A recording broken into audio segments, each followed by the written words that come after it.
नमस्कार सभी को। मेरे चैनल में आप सभी का हार्दिक स्वागत है।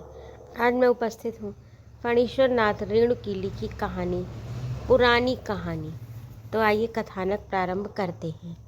बंगाल की खाड़ी में डिप्रेशन, तूफान उठा। हिमालय की किसी चोटी का बर्फ पिघला और तराई के घनघोर जंगलों के ऊपर काले काले बादल मंडराने लगे। दिशाएं सांस रोके, मौन, स्तब्ध। कारी कोसी के कछार पर चरते हुए पशु, गाय बैल भैंस नदी में पानी पीते समय कुछ सूख कर आतंकित हुए। एक बूढ़ी गाय पूंछ उठाकर आर्तनाद करती हुई भागी। बूढ़े चरवाहे ने नदी के जल को गौर से देखा, चुल्लू में लिया। कन कन ठंडा, सूंघा, सचमुच गेरुआ पानी अर्थात पहाड़ का पानी, बाढ़ का पानी। जवान चरवाहों ने उसकी बात को हंसी में उड़ा दिया, किंतु जानवरों की देह में कंपकपी बढ़ती गई। वे झुंड बांधकर कगार पर खड़े नदी की ओर देखते और भड़कते। फिर धरती पर मुंह नहीं रोपा किसी बछड़े ने भी। कारी कोसी की शाखा नदियां पनार, बकरा, लोहंदरा और महानदी के दोनों कछारों पर भदई, धान, मकई और पटसन के खेतों पर मोटी कूची से पुता हुआ गहरा हरा रंग, गांव की अमराइयों और आंगनों में मधुश्रावणी के मोहक गीतों की गूंज, हवा में नव वधुओं की सूखती लहराती लाल गुलाबी पीली चुनरियों की मादक गंध। मड़ैया में लेटे मकई के दूधिया बालों की रखवाली करने वाले अधेड़ किसान के मन में रह रहकर एक मीठा पाप जगता है। पाट के खेतों में साग खोटने वाली काली काली जवान मुसहरनियों के झुंड को देखकर वह बिरहा लापने लगता है ऊंचे सुर में।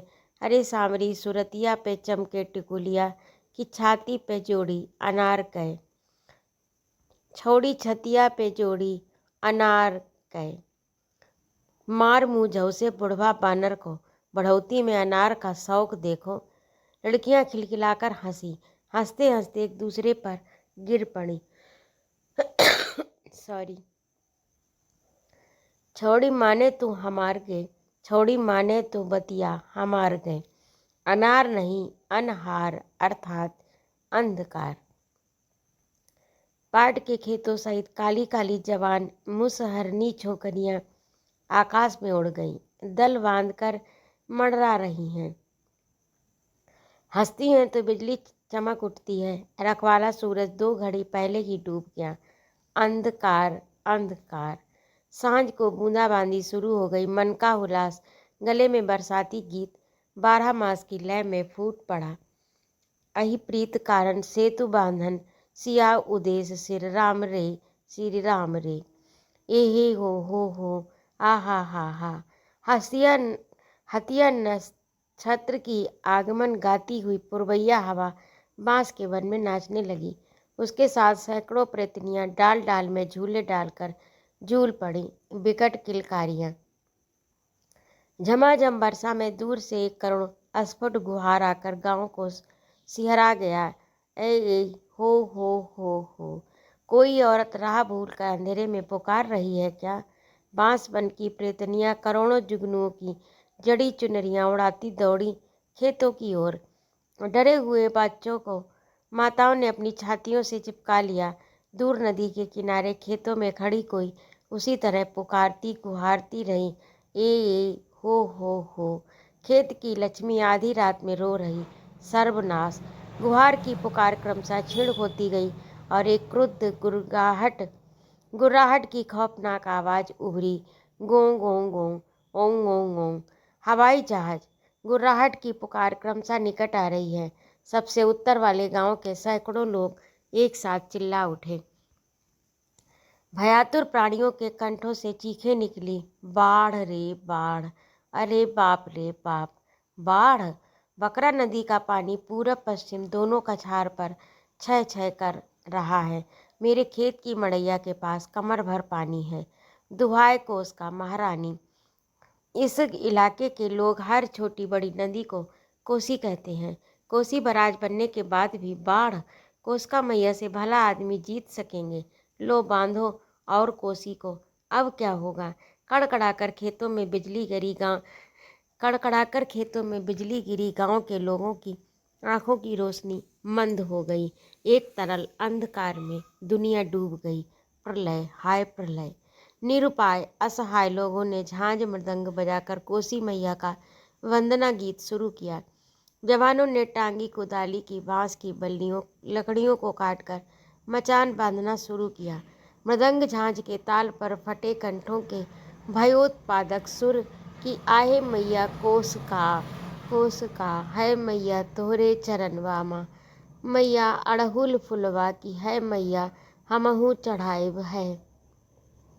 धिक तक धिन्ना धिन तक धिन्ना छम्मक कट छम छम्मक कट छम। उतराही गांव का एकमात्र पढ़ुआ पागल हंसता हुआ इसी ताल पर जन कवि नागार्जुन की कविता की आवृत्ति कर रहा है।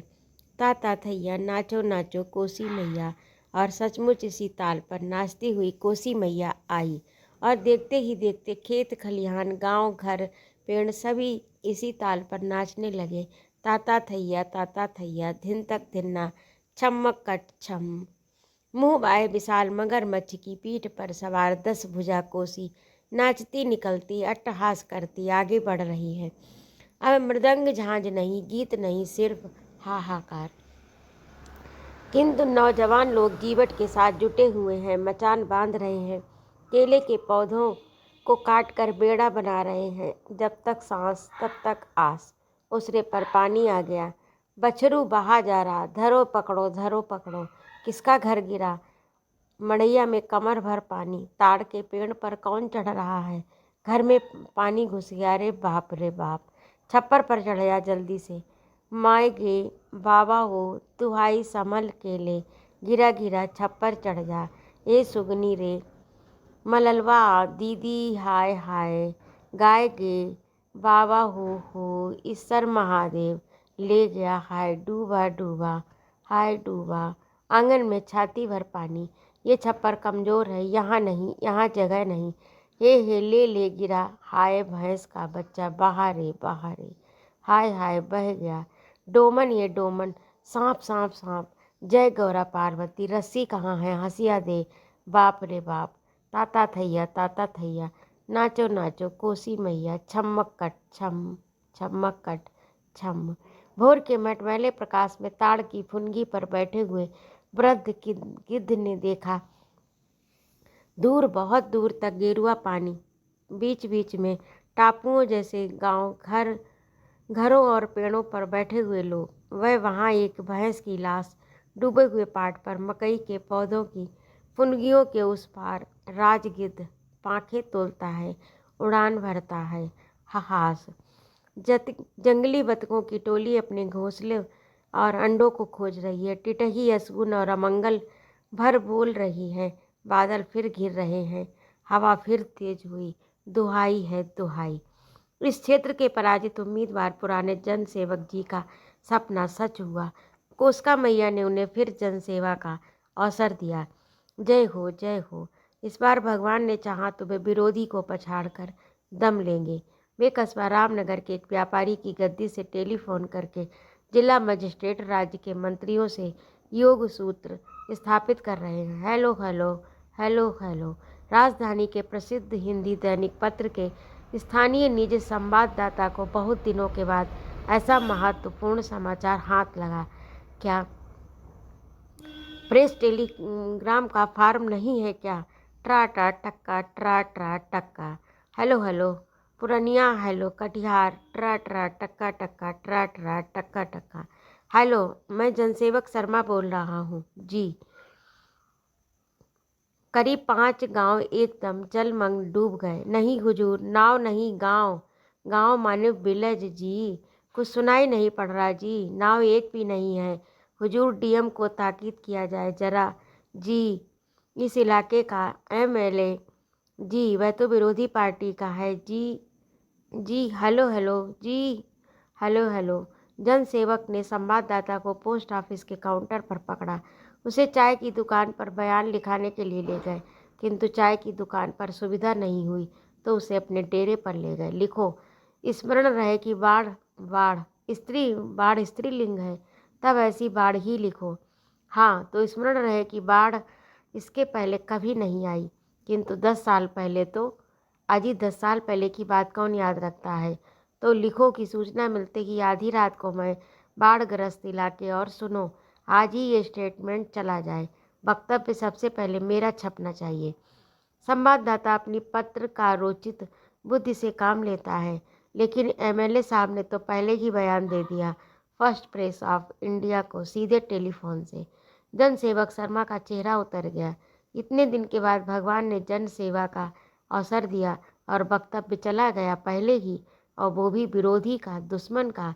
चीनी आक्रमण के समय भी भाषण देने और फंड वसूलने में वह पीछे रह गए, और इस बार भी। सुनो, मैंने कितने बाढ़ग्रस्त गांव के बारे में लिखा था? 50।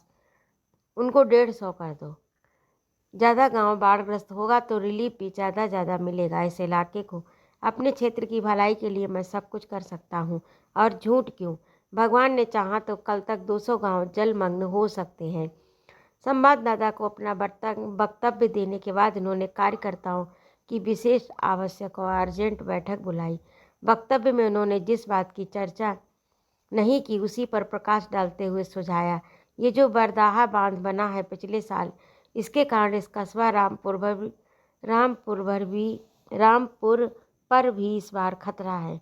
पानी को निकास नहीं मिला तो कल सुबह तक ही हो सकता है पानी यहाँ के गाड़ीवान टोला तक ठेल दें। गाड़ीवान टोले के कर्मठ कार्यकर्ताओं ने एक दूसरे की ओर देखा। आंखों ही आंखों में गुप्त कार्यवाही करने का प्रस्ताव पारित हो गया। दूसरे ही दिन सुबह को संवाददाता ने संवाद भेजा, आज रात बरदाहा बांध टूट जाने के कारण करीब 150 गांव फिर डूबे। टक्का टक्का ट्रा ट्रा जनसेवक की ट्रंक से पुकारने लगे, hello hello hello hello Patna. कस्बा रामपुर के व्यापारियों और बड़े महाजनों ने समझ लिया कि शुभ लाभ का ऐसा अवसर बार बार नहीं आता। चीनी आक्रमण के समय वे हाथ मलकर रह गए। ये अकाल का हल्ला ही चल रहा था कि भगवान ने बाढ़ भेज दिया। दरवाजे के पास तकाई हुई गंगा में कौन नहीं हाथ धोएगा भला। उनके गोदाम खाली हो गए। रातों रात वही खाते दुरुस्त। अकाल पीड़ितों के लिए फंड में पैसे देने की सरकारी गैर सरकारी अपील पर उन्होंने दिल खोलकर पैसे दिए। अनाज कहाँ? सरकारी कर्मचारियों ने उनके खाली गोदाम पर सरकारी ताले जड़ दिए।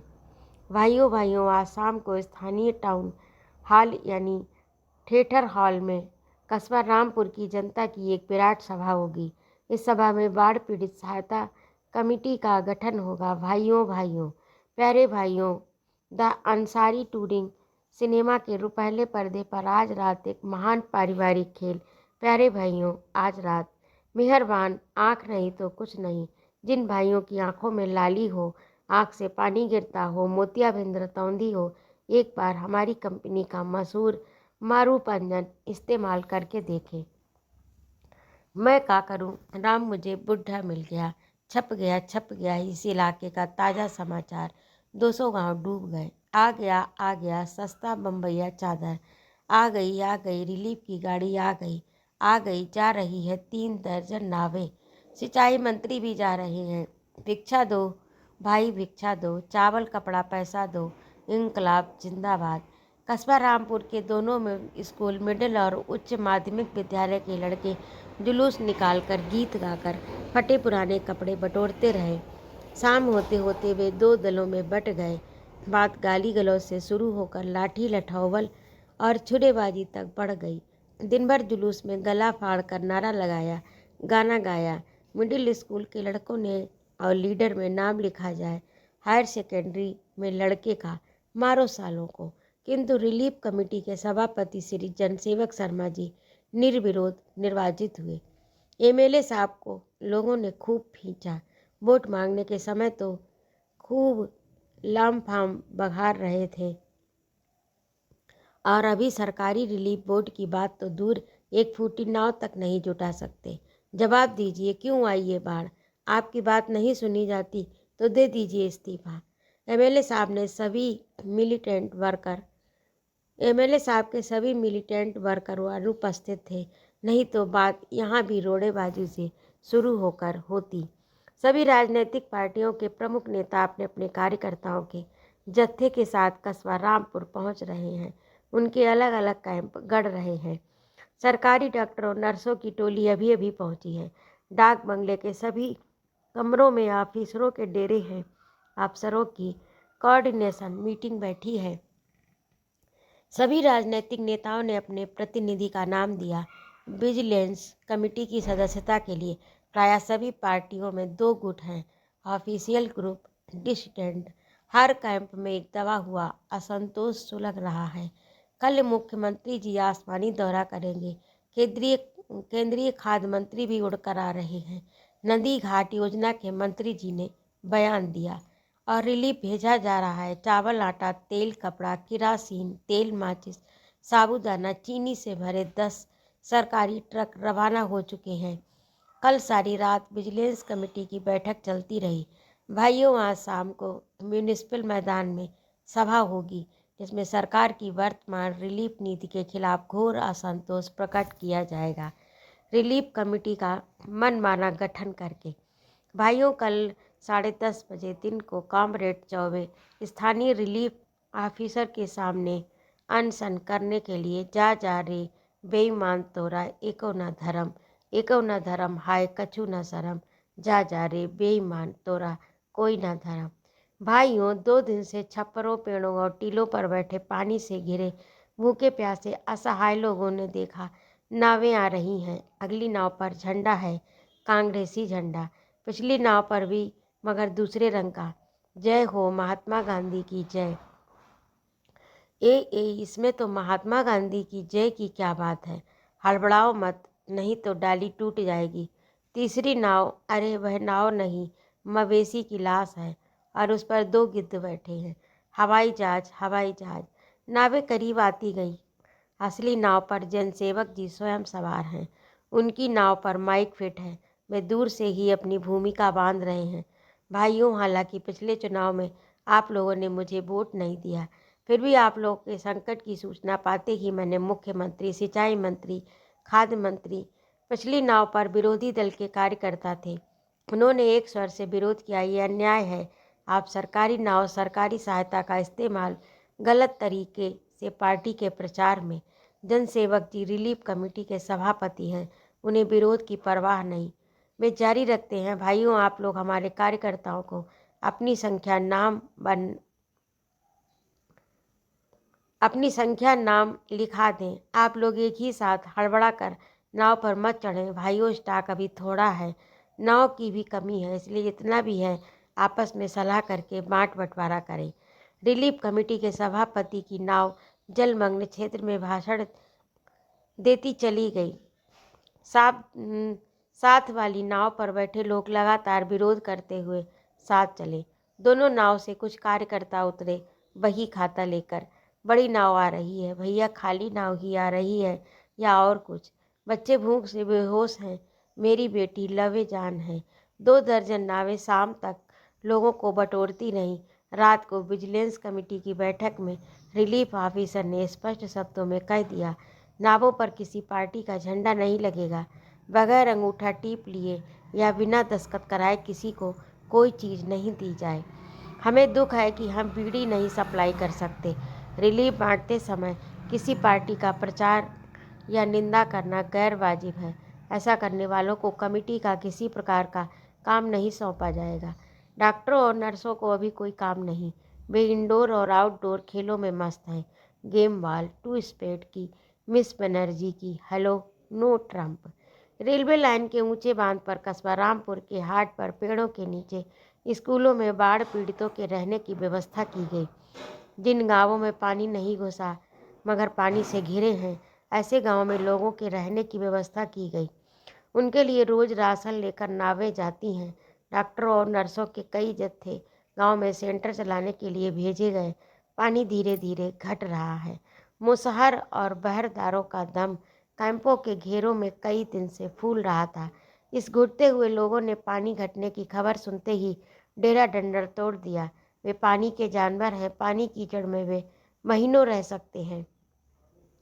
टीप देते देते अंगूठे की चमड़ी भी काली हो गई। भीख मांगकर खाना अच्छा, मगर रिलीफ या मगर रिलीफ या हलवा पूड़ी नहीं छूना। छी छी छी, ये कुर्र आखा वोल्टियर मेरी सुगनी को फुसला रहा है, जानते हो। सब चोरों का ठट्ठ। भाइयों, कैंप से जाने के पहले अपने इंचार्ज को अवश्य सूचित करें। जिन गांव से पानी हट गया वहां के लोग अब जा सकते हैं। उनके पुनर्वास के लिए रिलीफ कमेटी की ओर से बांस, खड़, सूतली तथा और जरूरी सामान। भाइयों, आपको मालूम होना चाहिए, आपकी सहायता के लिए आए हुए सामान के वितरण में घोर धांधली हो रही है। आप खुद अपनी आवाज़ बुलंद करके मौजूदा कमेटी को भाइयों भाइयों सुनिए दोस्तों, भाइयों भाइयों पुकारते हुए दोनों घोषणा करने वालों ने एक दूसरे को झूठा बेईमान कहना शुरू किया। फिर मारपीट शुरू हुई। पुलिस ने शांति स्थापित करने के लिए लाठीचार्ज किया। कई बाढ़ पीड़ित रात भर हिरासत में रहे। राजधानी के प्रमुख अंग्रेजी पत्र ने पर्दाफाश करते हुए लिखा, छोटी छोटी नदियों, खासकर किसी की पुरानी धाराओं में छोटे बड़े बांधने में पीडब्ल्यूडी के इंजीनियरों ने अदूरदर्शिता से काम लिया।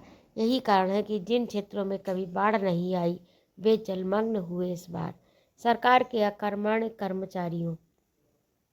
दूसरे दैनिक ने इस बाढ़ की जिम्मेदारी पड़ोसी राज्य के अधिकारियों के सिर थोपते हुए लिखा, पड़ोसी राज्य ने हमारे राज्य की सीमा से सटे हुए क्षेत्रों में बराज बांधकर सारे उत्तर पूर्वी बिहार की तमाम छोटी नदियों का विकास अवरुद्ध कर दिया।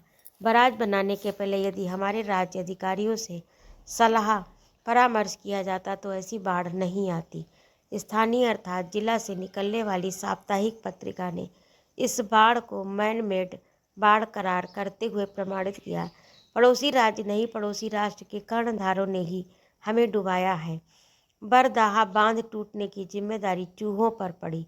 चूहों ने बांध में असंख्य माद खोलकर जर्जर कर दिया है एक ही साल में। पढ़िए पढ़िए ताज़ा समाचार। सारे राज्य में हाहाकार। राज्य की मौजूदा सरकार के खिलाफ अविश्वास के प्रस्ताव की तैयारी। मुख्यमंत्री के निवास पर अनशन। 50 टिन केरासिन, 10 बोरा आटा चावल के साथ रिलीफ की नाव पनार के नदी के बीच धारा में डूब गई, लापता हो गई। जनसेवक जी विरोधियों ने मुकदमा दायर किया। जनसेवक जी का काम बन चुका है। सारे इलाके में उनका जय जयकार हो रहा। चुनाव में हारने और चीनी आक्रमण के समय पिछड़ जाने की सारी ग्लानि दूर हो गई। उन्होंने सूद सहित वसूल लिया। भगवान जरूर है कहीं न कहीं। भाइयों, अरे मेरे वतन के लोगों, जरा आँख में भर लो पानी। आकाश में गिद्धों की टोली भांवरी ले रही है, सैकड़ों काले काले पंख मंडराते हुए बादलों जैसे। धरती पर मरे हुए पशुओं की लाशें, कंकाल, हरी भरी फसलों के सड़ते हुए पौधे, दुर्गंध दुर्गंध गंध, कीचड़ केचुए कीड़े, धरती की सड़ी हुई लाश, सर्वहारा लोगों की टोली, सिर झुकाए बचे खुचे पशुओं को हौंकते बाल बच्चे, मुर्गे मुर्गियों, बकरे बकरियों और गाड़ियों बहगियों और पीठ पर लाद कर अपने अपने गांव की ओर जा रही हैं, जहां न उनकी मड़ैया साबित है, न खेतों में एक चुटकी फसल, किंतु उनके पैर तेजी से बढ़ रहे हैं। 30-32 दिन के रौरववास के बाद उनके दिलों ने अपने बेघर के गांव और कीचड़ से भरे खेतों के लिए प्यार की बाढ़ आ गई। कीचड़ पर उनके पैरों के छाप दूर दूर तक अंकित हो रहे। गांव फिर से बस रहे। सरकारी रिलीफ, कर्ज, सहायता के बोझ से दबी हुई आत्माओं में फिर देवता आकर बसने लगे। 30-32 दिन तक अपनी अपनी जान के लिए वे आपस में लड़ते रहे। रिलीफ के कार्यकर्ताओं की खुशामद करते रहे। स्वार्थ सिद्धि के लिए उन्होंने एक दूसरे की गर्दन पर हाथ रखे, दूसरे का हिस्सा हड़पा, चोरी की, झगड़ा किया। सभी के दिल में शैतान का डेरा था। आसिन का सूरज रोज धरती को जगाता है। सूखते हुए कीचड़ों पर दूब के अखुए हरे हुए जंगली बतकों की पाती पैंक पैंक करती हुई चक्कर मार रही है। चील, काग, गिद्ध सभी प्यारे लगते हैं। गड्ढों में कोका के फूल हैं या बगुले। हर सिंगार की डाली फूलों से लद गई। हवा में आगमनी का सुर। माँ आ रही है, भिखारिन अन्नपूर्णा माँ। मिट्टी कीचड़ की प्रतिमा में प्राण प्रतिष्ठान का मंत्र फूंक कर मिट्टी की संतान ने पुकारा, माँ माँ हमें क्षमा करो। पूजा के ढोल बजने लगे सभी ओर। कारी कोसी की निर्मल धारा में अष्टमी का चांद हंसा। शरणार्थी बंगाली मल्लाहों के गीत की एक कड़ी रजनीगंधा के तुनुक कोमल डंठलों की तरह टूट टूट कर बिखर रही है। और भाई तो मारी लागिया बधुआ, आ कांदे हाय हाय उगो पर पीड़ित करिया बधुआ, मने पछताए आ हा हो भाई भाई तो मारे लागिया। इलाके का पढ़वा पागल आजकल निराला की एक पंक्ति को बार बार दोहराता है, मिट्टी का ढेला शकर पाला हुआ। तो अभी आप सुन रहे थे फणीश्वर नाथ रेणु की लिखी कहानी, पुरानी कहानी। आपको कैसी लगी कमेंट करके अवश्य बताइएगा। और यदि आपको मेरा कहानी सुनाना अच्छा लगा हो तो कृपया मेरे चैनल को सब्सक्राइब अवश्य करें, लाइक और कमेंट करें तथा अपने मित्रों में शेयर भी करें और अपने सुझाव मेरे कमेंट बॉक्स में अवश्य लिखें। जय माँ भारत।